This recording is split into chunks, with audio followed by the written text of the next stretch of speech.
Hello YouTube, gonna do a bit of a talking video today and a bit of a look around. This is a socket that's appeared on my lounge wall in the last couple of weeks, and I've been trialing something out. I've been testing something to see if it's worthwhile.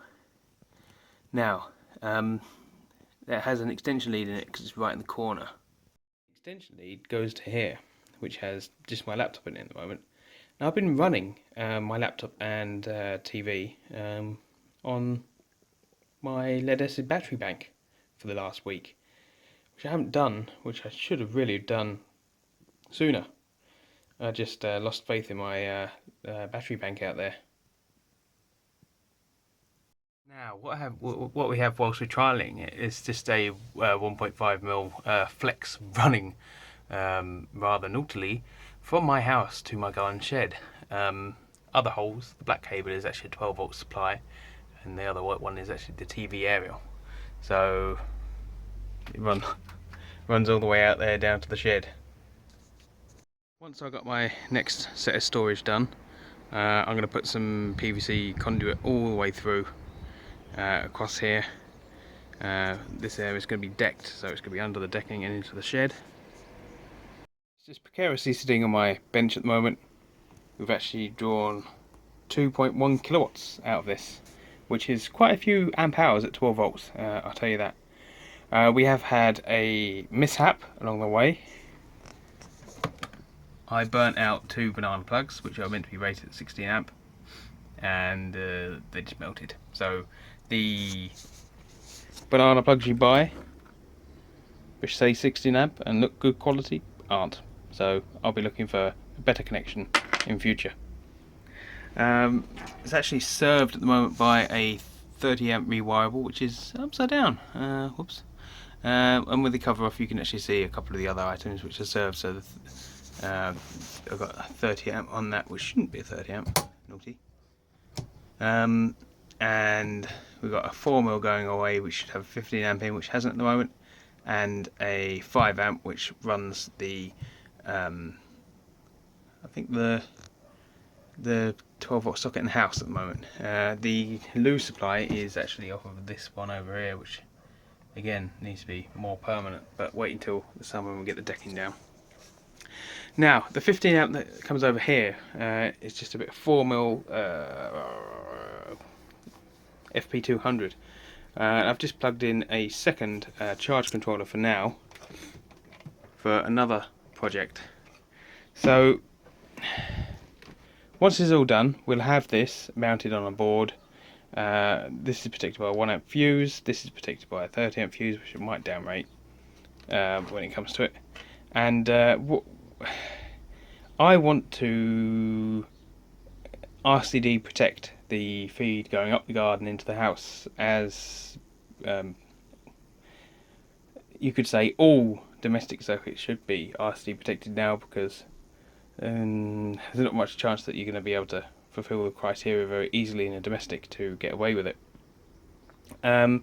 So I want to experiment by, obviously this has the only earth comes all the way back to here, and it doesn't go anywhere from the metal case. The metal case does have an earth lug on the back, so what we're going to be doing is driving an earth stake into the ground and trying out a series of RCDs and RCBOs to see if we can provide proper protection to this circuit.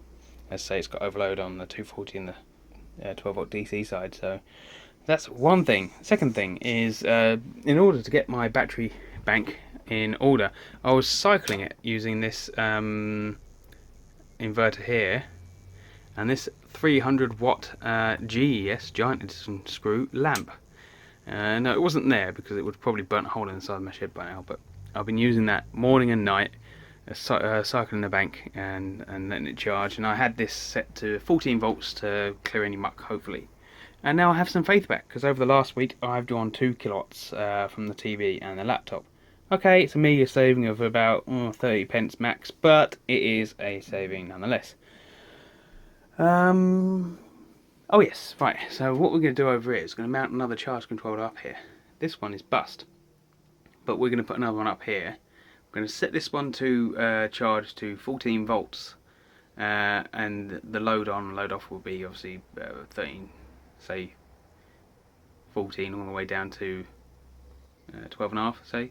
And this one we're going to set to we're going to set it differently because it could be identical charge controllers. We're going to set this one to 14 volts load down to say 13.6. So hopefully when the sun is at its fullest, the batteries will be charged up to 14 volts, but this charge controller will switch the load on to control something else. We'll try and do a dump load, a cheap dump load off of another charge controller. So this one will run appliances from 14 all the way down to 12.5, and this one will be slightly higher, say 14 to 13.6. So this one has a narrow window when the sun is at its fullest and the bank is at its highest, where it's going to be drawing down the power, and hopefully we can get 20 amp out of these in direct sunlight. So this will be putting 20 amp into, say, water. I'm going to try a little water heating project just to see if it's viable on this really tiny, minuscule solar system. So that's what we're going to do. Other projects have been put on the back burner due to the items not turning up. For example, the fridge that I was going to build, my items haven't turned up for that, and I've been waiting for over 90 days for them, so I've pretty much given up hope. Also, ordered at the same time a large quantity of these. I bought another 5, and they haven't turned up either, so I've lost hope. So that's over 90 days as well. So I'll probably reorder next month,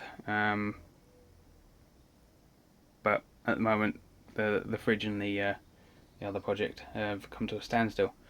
Yeah, so I think that is about it for now. We've added a socket. We want to investigate RCD protection. We've been cycling the battery bank, and we want to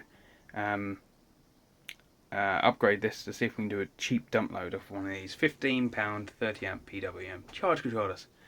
Yeah, I think that's it for now, isn't it? Anyway, thank you for sticking with me, and I'll probably bring you some more horrendous soldering very soon.